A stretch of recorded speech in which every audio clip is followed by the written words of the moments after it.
சாத்தான்குளம் வழக்கில் 9 பேரின் மரண தண்டனையை உறுதி செய்ய சிபிஐ தரப்பில் மேல்முறையீடு செய்யப்பட்டுள்ளது. தூத்துக்குடி மாவட்டம் சாத்தான்குளத்தைச் சேர்ந்த வியாபாரி ஜெயராஜ், அவரது மகன் பென்னிக்ஸ் ஆகியோரின் இரட்டை கொலை வழக்கை சிபிஐ விசாரித்தது. இந்த வழக்கு மதுரை மாவட்ட 1வது கூடுதல் செஷன்ஸ் நீதிமன்றத்தில் நடந்த நிலையில் தந்தை மகன் கொலை வழக்கில் கைதான 9 போலீஸ்காரர்களும் குற்றவாளிகள் என கடந்த 23ஆம் தேதி நீதிபதி முத்துக்குமரன் தீர்ப்பளித்தார். அவர்களுக்கான தண்டனை விவரத்தை கடந்த 6ஆம் தேதி மதுரை மாவட்ட நீதிமன்ற நீதிபதி முத்துக்குமரன் வாசித்தார். அதில் காவல் நிலையத்தில் வைத்து இருவரும் காவல் சித்திரவதை செய்யப்பட்டு கொலை செய்யப்பட்டுள்ளனர் என்றும் வழக்கில் கைது செய்யப்பட்ட 9 பேருக்கும் மரண தண்டனை விதித்து தீர்ப்பு வழங்கினார். இந்நிலையில் சாத்தான்குளம் ஜெயராஜ் பென்னிக்ஸ் கொலை வழக்கில் போலீசார் 9 பேருக்கு கீழமை நீதிமன்றம் அளித்த மரண தண்டனையை உறுதி செய்ய கோரி ஹைகோர்ட் மதுரை கிளையில் சிபிஐ தரப்பு முறையீடு செய்துள்ளது.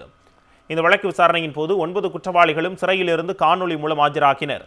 முதல் குற்றவாளியான ஸ்ரீதர் தானே வாதிட உள்ளதாக தெரிவித்த நிலையில் முதலில் மேல்முறையீட்டு மனு தாக்கல் செய்யுங்கள் என அறிவுறுத்தி விசாரணையை வரும் 30ஆம் தேதிக்கு நீதிபதிகள் ஒத்திவைத்தனர். சாத்தான்குளம் வழக்கில் 9 பேரின் மரண தண்டனையை உறுதி செய்ய சிபிஐ தரப்பில் மேல்முறையீடு செய்யப்பட்டுள்ளது. தூத்துக்குடி மாவட்டம் சாத்தான்குளத்தைச் சேர்ந்த வியாபாரி ஜெயராஜ், அவரது மகன் பென்னிக்ஸ் ஆகியோரின் இரட்டை கொலை வழக்கை சிபிஐ விசாரித்தது. இந்த வழக்கு மதுரை மாவட்ட 1வது கூடுதல் செஷன்ஸ் நீதிமன்றத்தில் நடந்த நிலையில் தந்தை மகன் கொலை வழக்கில் கைதான 9 போலீஸ்காரர்களும் குற்றவாளிகள் என கடந்த 23ஆம் தேதி நீதிபதி முத்துக்குமரன் தீர்ப்பளித்தார். அவர்களுக்கான தண்டனை விவரத்தை கடந்த 6ஆம் தேதி மதுரை மாவட்ட நீதிமன்ற நீதிபதி முத்துக்குமரன் வாசித்தார். அதில் காவல் நிலையத்தில் வைத்து இருவரும் காவல் சித்திரவதை செய்யப்பட்டு கொலை செய்யப்பட்டுள்ளனர் என்றும் வழக்கில் கைது செய்யப்பட்ட 9 பேருக்கும் மரண தண்டனை விதித்து தீர்ப்பு வழங்கினார்.